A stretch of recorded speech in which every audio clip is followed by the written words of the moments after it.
ወቅታዊና አስገራሚ ወሬዎቻችንን ርዕሶቹን በማስቀደም የዕለቱን ወሬዎቻችንን እናሰማችኋል። የንግድና ቀጠናዊ ትስስር ሚኒስቴር ትናንት ይፋ ባደረገው የነዳጅ ምርቶች የችርቻሮ ዋጋ ጭማሪ የ1 ሊትር ቤንዚን ዋጋ 112 ብር ከ67 ሳንቲም ደረሰ። የኢትዮጵያ መከላከያ ሰራዊትና የፋኖ ታጣቂዎች ባለፉት ቀናት በተካሄዱ ውጊያዎች በየፊናቸው በመቶዎች መግደላቸውን አስታወቁ።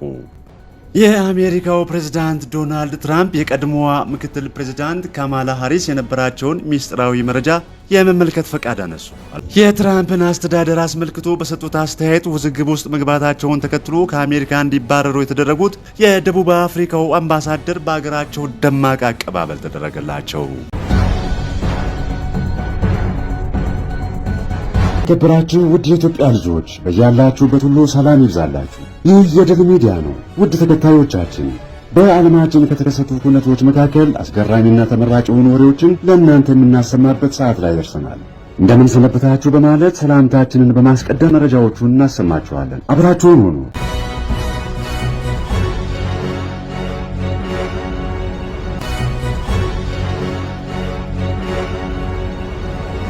የንግድና ቀጠናዊ ትስስር ሚኒስቴር ትናንት ይፋ ባደረገው የነዳጅ ምርቶች የችርቻሮ ዋጋ ጭማሪ የ1 ሊትር ቤንዚን ዋጋ 112 ብር ከ67 ሳንቲም ደረሰ። ነጭ ናፍጣ ደግሞ የ9 ብር ገደማ ጭማሪ ተደርጎበታል። ከእሁድ መጋቢት 14 2017 ዓ.ም ጀምሮ ተግባራዊ መሆን የጀመረው የነዳጅ ምርቶች ዋጋ ማሻሻያ በዚህ ዓመት ለሶስተኛ ጊዜ የተደረገ የመሸጫ ዋጋ ጭማሪ ነው። መንግስት በነዳጅ ምርቶች ላይ ያደረገው የነበረው ድጎማ ቀስ በቀስ ማንሳት የጀመረው በ2014 ዓ.ም ነበረ። መንግስት ከ3 ዓመት በፊት በጀመረው ሂደት የግልና የተቋማት ተሽከርካሪዎች በአንድ ዓመት ውስጥ ከድጎማ ስርዓቱ የወጡ ሲሆን የህዝብ ትራንስፖርት አገልግሎት ሰጪዎች የሚያገኙት ደግሞ ድጎማ በ5 ዓመት ውስጥ ሙሉ በሙሉ እንዲነሳ የማድረግ እቅድ ይዟል። ይሁንና ባለፈው ዓመት መጨረሻ ሐምሌ ላይ መንግስት በዓለም አቀፉ የገንዘብ ተቋም እገዛ መተግበር የጀመረው የማክሮ ኢኮኖሚ ማሻሻያ የነዳጅ መሸጫ ዋጋ ላይ ከፍተኛ ለውጥ አስከትሏል።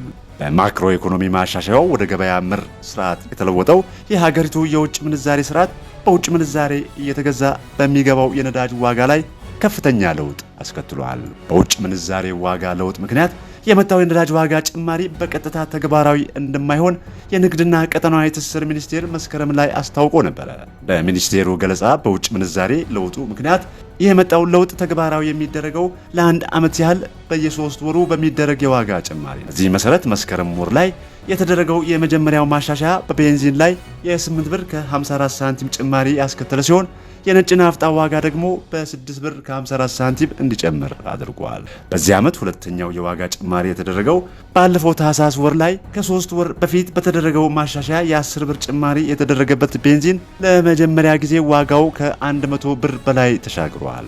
በወቅቱ የአውሮፕላን ነዳጅ ዋጋም ከነበረበት 77.76 ብር ወደ 109.56 አድጓል። ነጭ ናፍጣ እና ኬሮሲን ላይ የተደረገው የ8 ብር ጭማሪ ደግሞ ከፍ እንዳለ አሳይቷል። ትናንት ይፋ የተደረገው የዋጋ ማሻሻያ በዚህ ዓመት ከተደረጉት ከፍ ባለ ሁኔታ ቤንዚን ላይ 11 ብር ከ20 ሳንቲም ጭማሪ አስከትሏል። በዚህ የቤንዚን ዋጋ 112 ብር ከ67 ሳንቲም ደርሷል። በነጭ ናፍጣ እና ኬሮሲን ላይ ደግሞ የ8 ብር ከ95 ሳንቲም ጭማሪ ተደርጓል። በአዲሱ ዋጋ መሰረት የሁለቱ የነዳጅ ምርቶች መሸጫ በሊትር ወደ 107 ብር ከ93 ሳንቲም ከፍ ብለዋል። የ3 ብር ከ64 ሳንቲም ጭማሪ ተደረገበት። የአውሮፕላን ነዳጅ 113 ብር ከ20 ሳንቲም ገብቷል። የቀላል ጥቁር ናፍጣ ዋጋ 109 ብር ከ22 ሳንቲም የደረሰ ሲሆን ከባድ ጥቁር ናፍጣ ዋጋ ወደ 106 ብር ከ75 ሳንቲም አድጓል። ከተያዘው 2017 ዓ.ም መጀመር አንስቶ ለ3 ጊዜ የተደረጉት ማሻሻያዎች በቤንዚን መሸጫ ዋጋ ላይ የ30 ብር ጭማሪ አስከትለዋል። በሶስቱ ማሻሻያዎች ነጭ ናፍጣ ላይ የመጣው ጭማሪ 24 ብር ከ19 ሳንቲም ነው። የአውሮፕላን ነዳጅ መሸጫ ባለፈው ዓመት መጨረሻ ከነበረው ዋጋ ጋር ሲነጻጸር የ42.37 ብር ጭማሪ አስተናግዷል።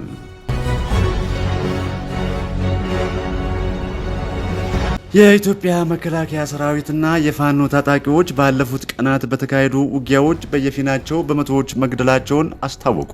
በርካታ የፋኖ ታጣቂዎችና የመከላከያ ሰራዊት አባላት መገደላቸው የተገለጸው በአማራ ክልል የተቀሰቀሰው ውጊያ ሁለተኛ ዓመቱን ሊደፍን በተቃረበበት ወቅት ነው።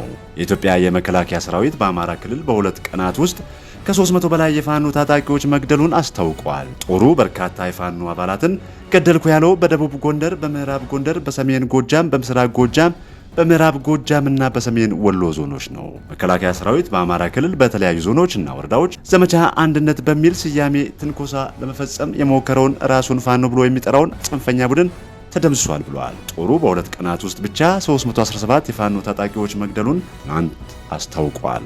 በመግለጫው መሰረት 41 የፋኖ አባላት ሲማረኩ 125 ደግሞ ቆስለዋል። መትረየስና ክላሽንኮቭ ጨምሮ የተለያዩ የጦር መሳሪያዎች፣ የመገናኛ ራዲዮ ተሽከርካሪና ሞተር ሳይክል በቁጥጥር ስር መዋላቸውን መከላከያ ሰራዊት በተረጋገጠ የፌስቡክ ገጹ ባሰራጨው መግለጫ አስታውቋል።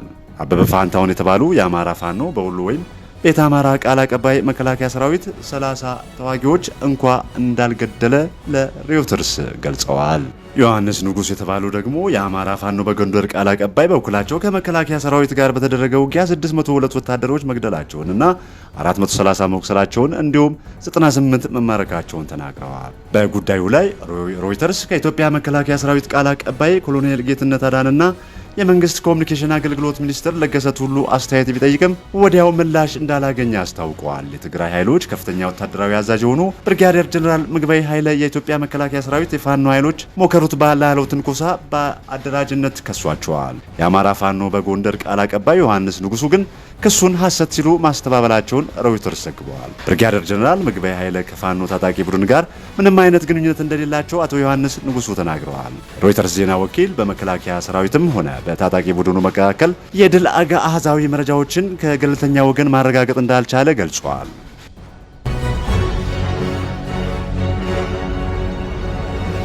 በስኮትላንድ ግላስጎ ነዋሪ የነበረው ታዳጊ አሜን ተክላይ ግድያ ጋር በተያያዘ ሶስተኛ ተጠርጣሪ ተያዘ። የ15 ዓመቱ አሜን ከ3 ሳምንታት በፊት በከተማዋ ሜሪሂል አካባቢ ክላሬንደር ጎዳና ላይ በተፈጸመበት ጥቃት በጸና ቆስሎ መገኘቱ ይታወሳል። ምንም እንኳን የድንገተኛ ሕክምና ባለሙያዎች በስፍራው ቢደርሱም ሕይወቱ እዚያው ማለፉ ተገልጿል። በአሁኑ ወቅት የ16 ዓመት ታዳጊ የሆነው ሶስተኛው ተጠርጣሪ በቁጥጥር ስር እንደዋልና እንዲሁም ክስ እንደተመሰረተበት የስኮትላንድ ፖሊስ አስታውቋል። ታዳጊው ዛሬ ሰኞ ግላስጎ በሚገኝ ፍርድ ቤት እንደሚቀርብም ተገልጿል። ከዚህ ቀደም የ14 ዓመት ልጅ ታዳጊ በአሜን ግድያና በጥቃት ወንጀል ተከሶ ፍርድ ቤት ቀርቧል። ሁለተኛው ተከሳሽ የ15 ዓመት ታዳጊ በጥቃት ወንጀል እንዲሁ ክስ ተመስርቶበታል። አሜን ከአባቱ ጋር በግላስጎ ከተማ ይኖር የነበረ ሲሆን በቅርቡም ነው በዩኬ የመቆየት መብት የተሰጠው። አሜን ጆርዳን ሂል በተሰኘ ስፍራ በሚገኝ የቅዱስ ቶማስ አኳናስ ሁለተኛ ደረጃ ትምህርት ቤት ተማሪ ነበር። አሜን ተግባቢ፣ በጣም ተወዳጅ እንዲሁም በሙዚቃና መገናኛ ብዙሃን ከፍተኛ ፍላጎት የነበረው ታዳጊ እንደነበር የትምህርት ቤቱ ርዕሰ መምህር ገልጸዋል። ርዕሰ መምህር ክሌር ማኪሊኒ የታዳጊው ሞት ለትምህርት ቤቱ ማህበረሰብ አስደንጋጭ ነበር ብለዋል። 17 ዓመት እህቱ ደሊና በበኩሏ አሜን የዩናይትድ ኪንግደም ዜግነት አግኝቶ ዶክተር፣ መሐንዲስ ወይም የቅርጫት ኳስ ተጫዋች የመሆን ተስፋን ሰንቆ እንደነበር ከዚህ ቀደም ለቢቢሲ ስኮትላንድ ተናግራለች። ታዳጊው በግላስጎ ለ8 ዓመታት ያህል ኖረዋል። አሜን ወንድሜ ብቻ ሳይሆን የቅርብ ጓደኛዬም ነበር ስትል ለቢቢሲ ስኮትላንድ ኒውስ ተናግራለች። አክላም በጣም ተወዳጅ ልጅ ነው፣ በጣም ደግና ብሩህ ተስፋ ያለው ብላለች። የስኮትላንድ ፖሊስ በአሜን ግድያ ላይ ሰፊ ምርመራ ማድረግ መጀመሩን አስታውቋል። ሱፐርኢንቴንደንት ቼርሊ ኬሪ እንዳሉት መልሱ ያለው የአካባቢው ማህበረሰብ ጋር ነው ካሉ በኋላ ባልደረቦቻቸው የመንገድ ላይ ካሜራዎችን እየተመለከቱ እንዲሁም ቤት ለቤት በመሄድ ጥያቄዎችን እያቀረቡ መሆኑን ተናግረዋል። አክለውም በዚህ አስጨናቂ ጊዜ ሀሳባችን ሁሉ ከአሜን ቤተሰቦችና ወዳጆች ጋር ነው ብለዋል። ለእነሱ ልዩ ድጋፍ ማድረጋችንን እንቀጥላለን ብለዋል። ፖሊስ ግድያውን በሚመለከት መረጃ ያለው ማንኛውም ሰው እዚህ ምርመራ ተብሎ በተከፈተው የመረጃ መቀበያ በኩል ጥቆማውን እንዲሰጥ ጥሪ አቅርበዋል።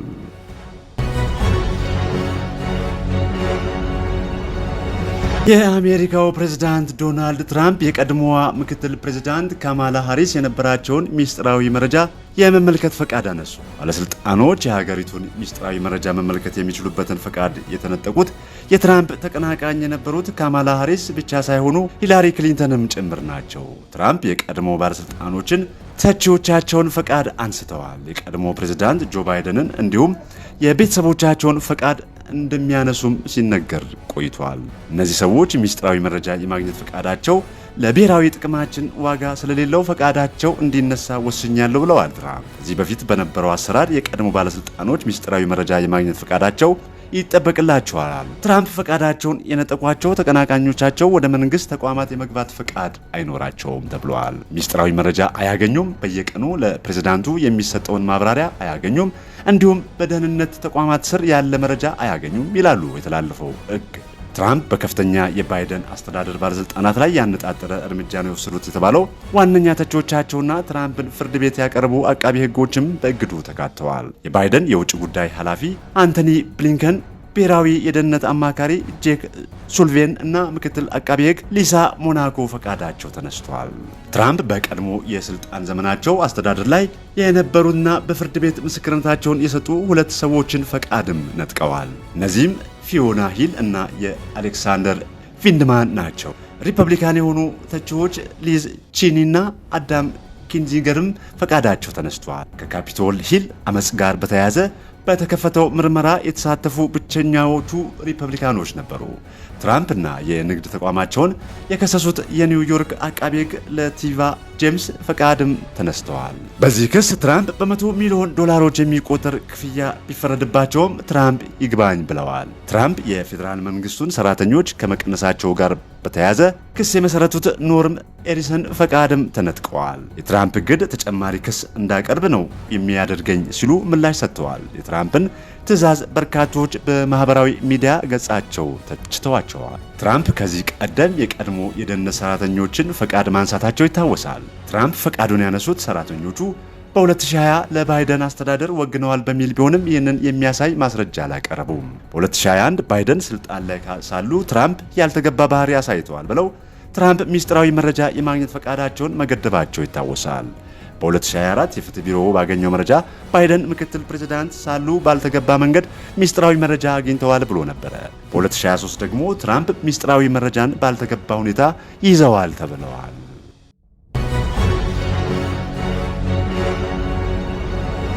የትራምፕን አስተዳደር አስመልክቶ በሰጡት አስተያየት ውዝግብ ውስጥ መግባታቸውን ተከትሎ ከአሜሪካ እንዲባረሩ የተደረጉት የደቡብ አፍሪካው አምባሳደር በአገራቸው ደማቅ አቀባበል ተደረገላቸው።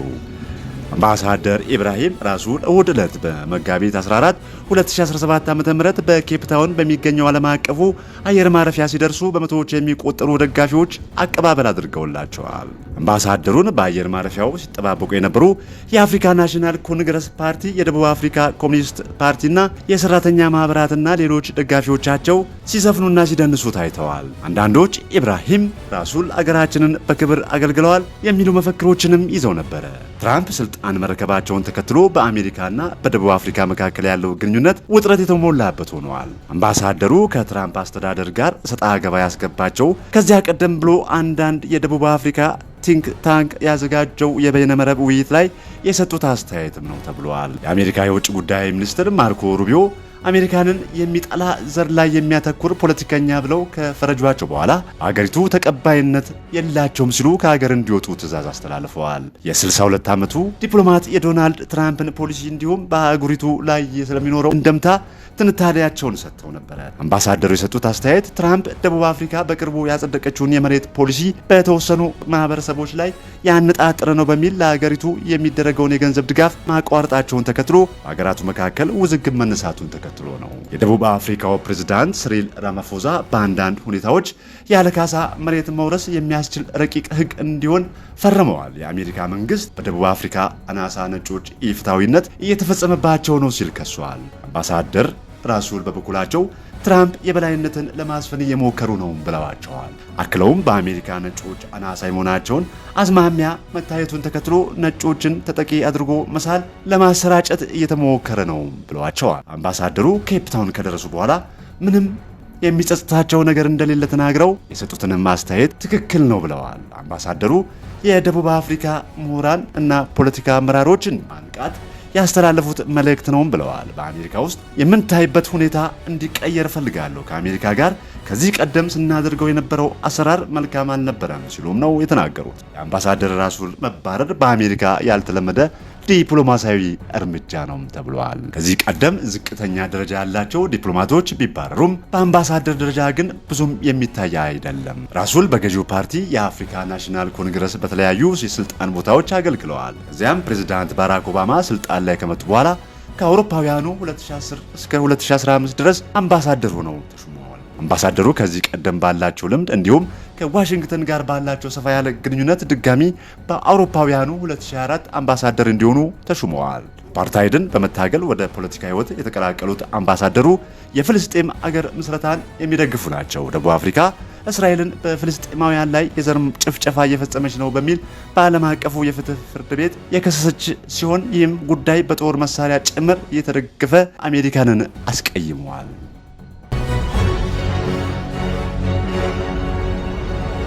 የፕሬዝዳንት ጣይብ ረጢብ ኤርዶዋን ቀንደኛ ተቀናቃኝ በሙስና ተጠርጥረው መታሰራቸውን ተከትሎ በመላው ቱርክ የተነሳው ከፍተኛ ተቃውሞ ተባብሶ ቀጥሏል። ኤክሬም ኢማሞግሉ የኢስታንቡል ከንቲባ ሲሆኑ ባለፈው ከ3 ዓመታት በኋላ ለሚካሄደው ምርጫ የሪፐብሊካን ፒፕልስ ፓርቲ ሲኤችፒ እጩ ሆነው እሁድ ዕለት ይመረጣሉ ተብሎ ይጠበቅ ነበር። ሰውየው በቁጥጥር ስር መዋላቸውን ተከትሎ ቱርክ ላለፉት 10 ዓመታት አይታ በማታውቀው ተቃውሞ ተናወጠች ሲሆን ፖሊስ ሰልፈኞች ላይ አስለቃሽ ጭስና የጎማ ጥይት ተኩሷል። ኢማሞግሉ እሳቸው ላይ የተከፈቱ ክሶች ፖለቲካዊ እንደሆኑ በመናገር በፍጹም አላጎበድድም ሲሉ በቁጥጥር ስር ከመዋላቸው በፊት በኤክስ ገጻቸው ጽፈዋል። ኤርዶዋን ሰልፎቹን ወቅሰው ሲኤችፒ ሰላማችንን ሊበጠብጥና ህዝባችንን ሊከፋፍል የተነሳ ነው ሲሉ ወቅሰዋል። በአምስተኛው ተከታታይ ምሽት በርካታ ሰዎች በኢስታንቡል ከተማ አዳራሽ አመሻሹን እየተገኙ በቱርክ ባንዲራ እያውለበለቡ ከአድማ በታኝ ፖሊስ ፊት ለፊት ሲዘምሩና ሲጮሁ ታይተዋል። አንዳንድ የፖሊስ መኮንኖች ግፊት ያለው ውሃና የሚያቃጥል ኬሚካል ሲረጩ ታይተዋል። የኢማሞግሉ የባለቤት ዴሊኪ ካያ ኢማሞግሉ ለተሰበሰበው ህዝብ ባደረጉት ንግግር ባላቸው የተጋፈጠው ኢፍትሐዊነት ማንም ሊቀበለው የሚገባ እንዳልሆነ ገልጸዋል። በአውሮፓውያኑ 2013 በቱርክ ከተከሰተው የጊዜ አመጽ በኋላ በሀገሪቱ ታሪክ ትልቁ የሚባለው ሰልፍ እየተካሄደ ይገኛል። ከቱርክ 81 ግዛቶች መካከል 55 በሚሆኑ የተቃውሞ ሰልፍ እየተደረገ መሆኑን የፈረንሳዩ የዜና ወኪል ኤኤፍፒ ዘግቧል። ፍርድ ቤት እስኪቀርቡ ድረስ እስር ቤት እንደሚቆዩ ተነግሯል። ኤፍፒ እና የሀገር ውስጥ መገናኛ ብዙሃን ወደ ሲልቪሪ እስር ቤት ተወስደዋል ሲሉ ዘግበዋል። ኢማሞግሉ በቀረበባቸው ክስ ምክንያት ከከንቲባነታቸው መነሳታቸውን የቱርክ የሀገር ውስጥ ሚኒስቴር ባወጣው መግለጫ ጠቁመዋል። ኢማሞግሉ ራሳቸውን ተከትሎ በማህበራዊ ሚዲያ ገጻቸው ዴሞክራሲያችን ላይ የተቃጣ ጥላሸት ሲሉ የጻፉት ሲሆን ትክክለኛው የፍርድ ቤት ሂደት ተግባራዊ አልተደረገም ብለዋል። በጠበቃቸው አማካኝነት በኤክስ ገጻቸው ባጋሩት ጽሑፍ ለተቃዋሚዎች ሰላምታቸውን አስተላልፈው መራጮች ቱርክ ኤርዶዋንን እንደ በቃት አሳይተዋል ብለዋል። ኢማሞግሉ ለሲኤችፒ ወክለው ለመወዳደር የታጩ ብቸኛው ሰው ነበሩ። ምንም እንኳን በቁጥጥር ስር መዋላቸው እጩ ከመሆንና ፕሬዝዳንት ሆኖ ከመመረጥ ባያግዳቸውም በቀረባቸው ክሶች ጥፋተኛ ሆነው ከተገኙ መወዳደር አይችሉም። ውድ እጩዎቹን ለመምረጥ በርካታ ቱርካውያን ወጥተው ድምፃቸውን ሰጥተዋል። ዲሌክ ካያ ኢማሞግሉ ድምፅ ሲሰጡ የሚያሳይ ፎቶ አጋርተዋል። ኢማሞግሉ የወቅቱን የቱርክ ፕሬዝዳንት ኤርዶዋንን ሊሞግቱ እንደሚችሉ ይጠበቃል። ኤርዶዋን በጠቅላይ ሚኒስትርና ፕሬዝዳንትነት ቱርክን ላለፉት 22 ዓመታት አገልግለዋል። በቱርክ ህገ መንግስት መሰረት ኤርዶዋን በአውሮፓውያኑ 2028 በሚደረገው ምርጫ መወዳደር አይችሉም ነበረ። ቢቢሲ አማርኛና ሮይተርስ የዛሬ ወሬዎቻችን ምንጮቻችን ናቸው። የምናሰማችሁን ወሬዎቻችንን በየድል የዩቲዩብ ቻናል ከሌሎች አዝናኝና አስተማሪ ፕሮግራሞች ጋር መከታተል የምትችሉ መሆኑን እየገለጽን ሰብስክራይብ፣ ላይክ፣ ሼር በማድረግ ቤተሰብ እንዲሆኑ ስንጋብዞ በመተማመን ዛሬ ያቀረብንላችሁ ወሬዎቻችንን ለእናንተ ይመጥናሉ ብለን ያሰማናችሁ ናቸውና ቀጣይ እስከምንገናኝ ሰናይ ጊዜ ይሁንላችሁ።